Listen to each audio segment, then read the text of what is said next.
এই জামাত ইসলামের অপকর্ম ঢাকার জন্য আজকে গণভোটের আয়োজন করেছে অন্তর্বর্তীকালীন সরকার। আপনি যদি গণভোটে হ্যাঁ ভোট দেন, দুই কক্ষ বিশিষ্ট পার্লামেন্ট চালু হবে। দুই কক্ষ বিশিষ্ট পার্লামেন্ট চালু হলে বাংলাদেশ অস্থিতিশীল হয়ে উঠবে।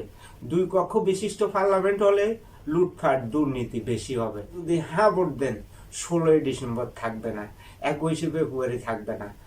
আমরা যে শহীদ মিনারে শহীদদেরকে শ্রদ্ধা জানাই, আর শ্রদ্ধা জানানোর আর সেই সুযোগ থাকবে না আপনার হ্যাঁ ভোটের মাধ্যমে। এখন আপনাকে সিদ্ধান্ত নিতে হবে, আপনি কি হ্যাঁ ভোট দিবেন না না ভোট দিবেন। জামাত ইসলামী এখন সর্বশক্তি দিয়ে তারা চাইতে আছে হ্যাঁ জয়যুক্ত করার জন্য। হ্যাঁ যদি একবার জয়যুক্ত হয় তাহলে ফিয়ার পদ্ধতি চালু হবে। ফিয়ার পদ্ধতি চালু হলে বাংলাদেশ অস্থিতিশীল হয়ে উঠবে। বাংলাদেশ অস্থিতিশীল হয়ে উঠলে আপনার যে মৌলিক অধিকার, সেই অধিকারের থেকে আপনি বঞ্চিত হবেন। এই জন্যে জামাত ইসলামী কৌশলে তাদের অপকর্ম ঢাকার জন্য এখন জনগণকে আহ্বান জানাইতে আছে হ্যাঁ ভোট দেওয়ার জন্য। হ্যাঁ ভোট দিলে আপনি অনেক কিছু থেকে বঞ্চিত হয়ে যাবেন। মানে পুরা ক্ষমতা দেওয়া হয়েছে জুলাই সনদের ভিতরে বিরোধী দলকে। এই জন্যই গণভোটের আয়োজন করেছে অন্তর্বর্তীকালীন সরকারের প্রধান উপদেষ্টা ডক্টর ইউনূস। এই জামাতের পরামর্শ, এই জামাতের জন্যই এখন গণভোটের আয়োজন করেছে, শুধু জামাতের অপকর্ম ঢাকার জন্য।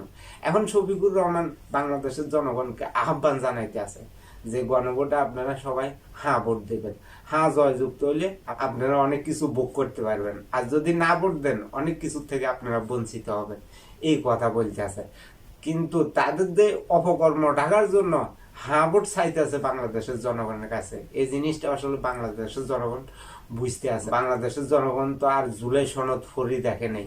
এই জুলাই সনদের ভিতরে জামাত ইসলামের কি প্রস্তাবনা আছে আপনি তো আর এগুলো জানেন না। এই কারণে আপনাকে বলতে আছে গণভোটে হ্যাঁ ভোট দেওয়ার জন্য জামাত ইসলামী। যদি হ্যাঁ ভোট দেন আপনি এরকম সুযোগ সুবিধা পাবেন। একবার এটা যা মিথ্যা কথা, হ্যাঁ ভোট দিলে আপনার মৌলিক অধিকার থেকে আপনি বঞ্চিত হবেন। এই জন্য আপনাকে না ভোট দিতে হবে। না ভোট দিলে বাংলাদেশটা স্থিতিশীল থাকবে, বাংলাদেশে গণতন্ত্র থাকবে, মানুষের কথা বলার স্বাধীনতা থাকবে। এখন সিদ্ধান্ত আপনার উপরে, আপনি নিতে পারেন সঠিক সিদ্ধান্ত আগামী বাংলাদেশের জন্য।